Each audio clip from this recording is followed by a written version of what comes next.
Do your best and God will do the rest.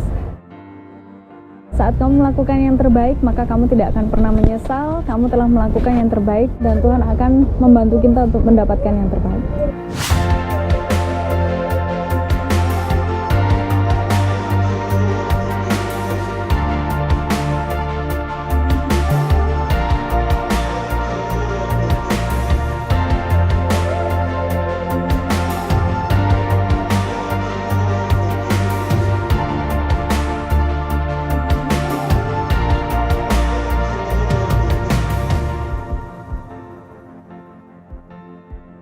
Hai, saya Dwi Lilin Dayani, biasa dipanggil Lili. Saya adalah founder dari Kreatif Kokedama, salah satu dari lini usaha bisnis dari CV Bunga Melati yang berada di Jalan Patimura 82 Kota Batu. Saya sebagai direktur dari CV Bunga Melati. Latar belakang pendidikan saya adalah pertanian, sarjana pertanian di Brawijaya dan S2 di Agriturism Italia. Saya tertarik dengan dunia pertanian sejak tahun 2010, di mana pada saat itu saya akan menyelesaikan sekolah saya di sarjana pertanian. Namun banyaknya peluang di dunia pertanian di Kota Batu, yang khususnya untuk kemasan terhadap tourism di Kota Batu, membuat saya untuk berpikir membuat beberapa inovasi yang diawali dengan lahirnya Kreatif Terrarium, Kreatif Urban Garden, dan berikutnya adalah Kreatif Kokedama. Yang di masa pandemi ini juga lahir satu usaha baru, yaitu Fragancia Floris. Banyaknya peluang di Kota Batu yang membuat saya untuk bisa berkembang dan berpikir lebih maju bagaimana bisa menaikkan value dari sebuah produk tanaman hias. Sejarah dari CV Bunga Melati sendiri berawal dari usaha dagang di tahun 1986 yang kemudian berkembang menjadi CV Bunga Melati di tahun 2012, di mana usaha ini semuanya berawal dari bisnis usaha tanaman hias yang terutama di bidang landscape. Kemudian di 2014, 15, 16 mulai mengembangkan di berbagai anak perusahaan yang dimana yaitu Kreatif Urban Garden, Kreatif Terrarium, dan Kreatif Kokedama. Di tahun 2020 lahir perusahaan baru yaitu Fragancia Floris. Kendala yang saya hadapi terutama bagaimana memulai usaha ini dan melanjutkan usaha ini sejak 1986 ke 2012, yaitu saya melihat banyaknya tanaman hias yang tidak memiliki nilai jual atau harganya sangat murah. Maka dari itu 2012 kami berusaha untuk membuatkan sebuah inovasi di mana tanaman bisa memiliki nilai jual yang lebih tinggi. Di 2012 kami masih memiliki kendala yang hampir sama dengan adanya inovasi-inovasi yang kami buat dengan harapan kami menaikkan value dari tanaman hias itu sendiri.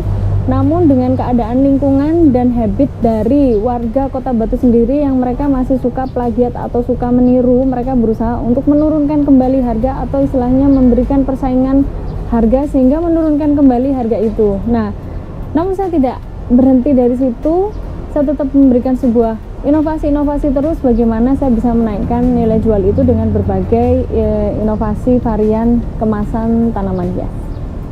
Pengalaman selama menjalankan usaha ini suka duka pasti banyak sekali.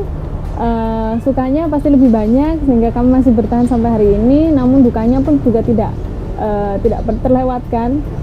Dukanya diantaranya yaitu persaingan yang tidak pernah berhenti membuat kita tidak pernah bisa memiliki waktu untuk beristirahat sejenak untuk bersantai. Jadi memang tuntutan dari usaha ini juga yang kita selalu dituntut untuk selalu aktif gitu. Kemudian persaingan harga yang luar biasa membuat banyak sekali perusahaan-perusahaan pesaing baru yang mereka sangat bersaing sekali sehingga ada satu titik di mana memang kita juga mengalami penurunan.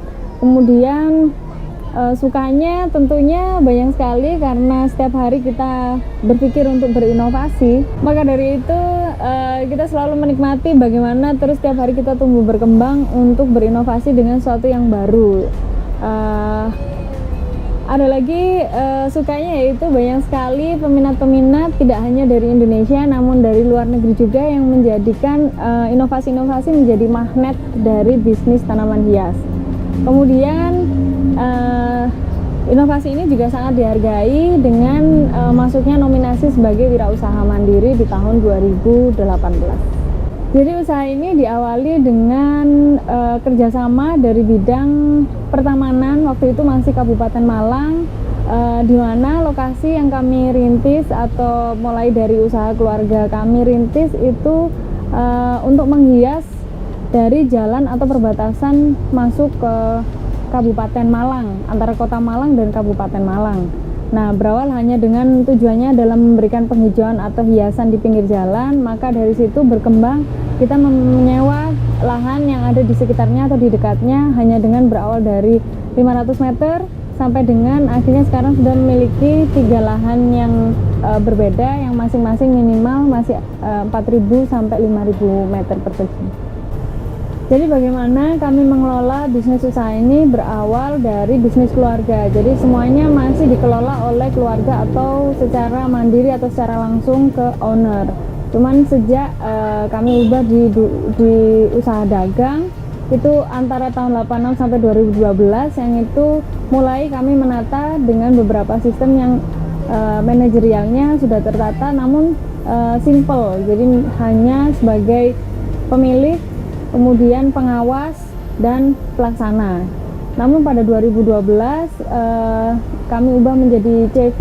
Di sana ada manajerialnya lebih tertata, di mana ada divisi-divisi yang memang menangani bidang-bidang yang kita butuhkan. Jadi bertahap dari yang hanya bisnis keluarga menjadi usaha dagang, kemudian menjadi CV.